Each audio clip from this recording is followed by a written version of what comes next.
Bonsoir mes amis, ce soir nous nous penchons sur le double de Fiodor Dostoïevski, dans le cadre de notre série sur la littérature russe.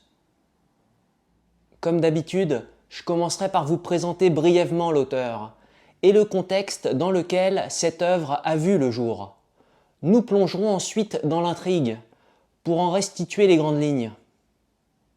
Et enfin, je vous proposerai une lecture psychologique de ce roman en 3 axes. Le dédoublement de la personnalité, la persécution intérieure et la paranoïa, et l'isolement social qui mène à l'effondrement psychique.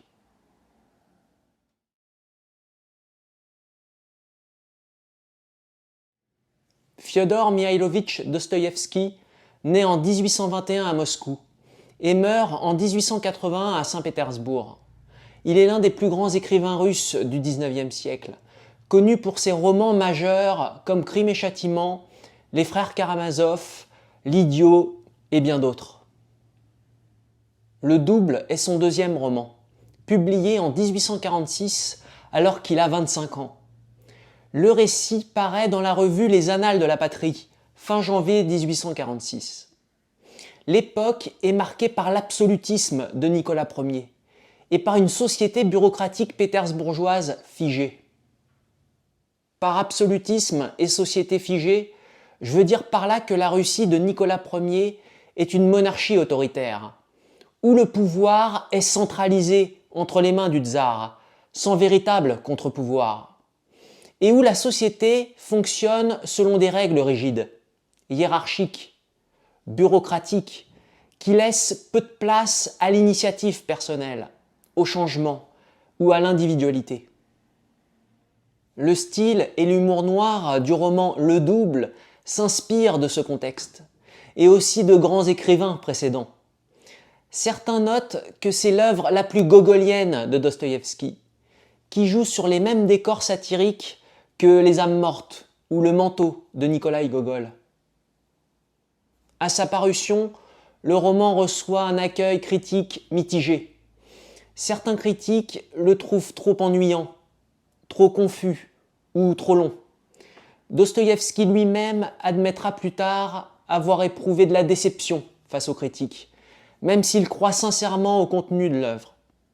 Le Double s'inscrit déjà dans la veine psychologique qui fera la renommée de Dostoïevski.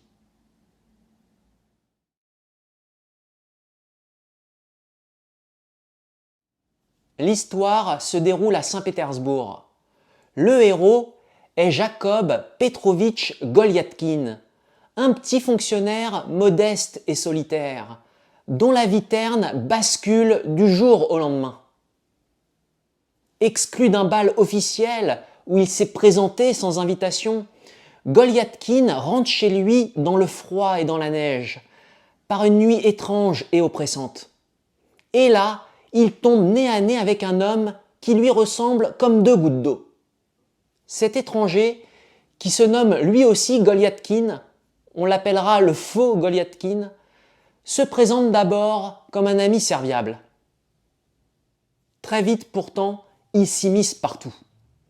Il assume les fonctions du vrai Goliatkine. Il gagne la faveur des supérieurs communs. Et il se comporte comme le vrai Goliatkine. Mais en parallèle, le vrai Goliatkine sombre dans la confusion et dans l'angoisse. Bientôt, son double l'efface dans tous les domaines sociaux. Le narrateur note que ce double commence à usurper les fonctions de bureau du vrai Goliatkine et à le moquer devant tout le monde, tandis que le vrai Goliatkine sombre dans le délire.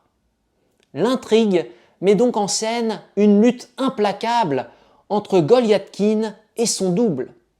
Le héros est écrasé par cette confrontation et voit son monde s'effondrer.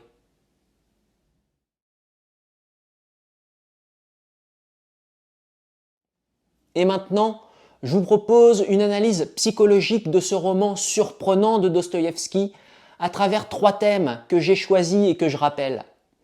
Le dédoublement de la personnalité, la persécution intérieure et la paranoïa, et enfin l'isolement social qui mène à l'effondrement psychique.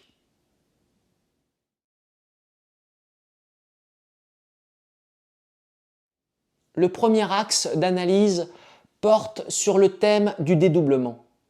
L'irruption du double peut être interprétée comme une manifestation des désirs et des pulsions refoulées de Goliathkin. Ce double est l'incarnation des aspects sombres et refoulés de sa personnalité. Le faux Goliathkin est plus sûr de lui, charmeur et ambitieux. Exactement les qualités que le vrai Goliathkin réprime. Le double donne voix au désir censuré par le héros. On peut considérer le vrai Goliathkin comme la partie du moi soumise aux conventions, et le double comme la partie du moi libérée de toute contrainte et sous l'emprise du ça. Le ça qui est le réservoir des pulsions et de tout ce qui a été refoulé. Le roman met en relief la dissociation entre l'image sociale effacée et craintive de Goliathkin et son identité profonde refoulée, le talent, l'agressivité contenus en arrière-plan.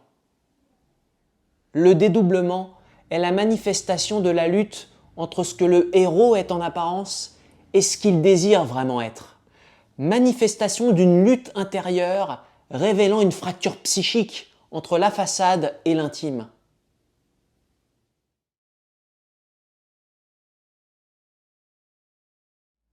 Le deuxième thème explore la paranoïa de Goliathkin. Très tôt, il cesse de voir son double comme une facette bienveillante de lui-même.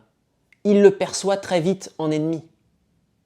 Persuadé que son alter ego complote contre lui, il tombe dans le délire et croit que le double est impliqué dans une conspiration visant sa perte. Sous l'effet de l'angoisse, Goliathkin devient incapable de faire confiance à personne. Il voit des intrigues contre lui, partout, en interprétant toute parole ou tout regard comme hostile. Mais n'oublions pas que ce persécuteur imaginaire n'existe qu'en lui. Le double est en réalité le reflet de ses propres doutes et peurs. Le double se présente comme celui qui veut prendre la place de notre héros, avec l'intention de l'éliminer. C'est en ce sens que je dirais que Goliathkin devient paranoïaque typique. Il affirme partout qu'il est innocent et qu'il se voit en victime traquée. Derrière ce délire, on peut sentir une culpabilité inconsciente et un ego blessé. Comme notre héros ne réussit pas là où son double triomphe, il crie au complot contre lui-même.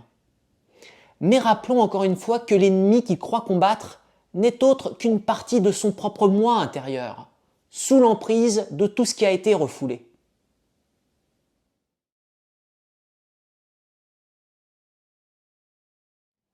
Le troisième axe met en relation l'isolement social du héros et son effondrement psychique. Dostoïevski montre que l'isolement renforce les fragilités narcissiques de Goliathkin. En effet, il a un besoin intense et humain de reconnaissance sociale. Incapable de faire face au regard des autres, Goliathkin cherche tout de même à s'intégrer. Mais ses tentatives tournent au fiasco. Il est mal à l'aise. On le regarde bizarrement et on le tient à l'écart. Ces humiliations aggravent son désespoir. Incapable de supporter davantage la solitude et le désespoir qui l'accompagnent, et privé de présence chaleureuse, son narcissisme s'effondre. L'impossibilité d'exister dans le regard d'autrui le conduit à la rupture avec lui-même. Finalement, le personnage sombre dans la folie, sous le poids de son isolement, incapable de garder pied dans un monde où personne ne le reconnaît vraiment, où aucun regard ne lui renvoie une image de lui-même qu'il puisse supporter. Je vous remercie de m'avoir suivi jusqu'au bout de cette présentation. Je vous dis à très bientôt sur la chaîne, dans une nouvelle vidéo sur la littérature russe.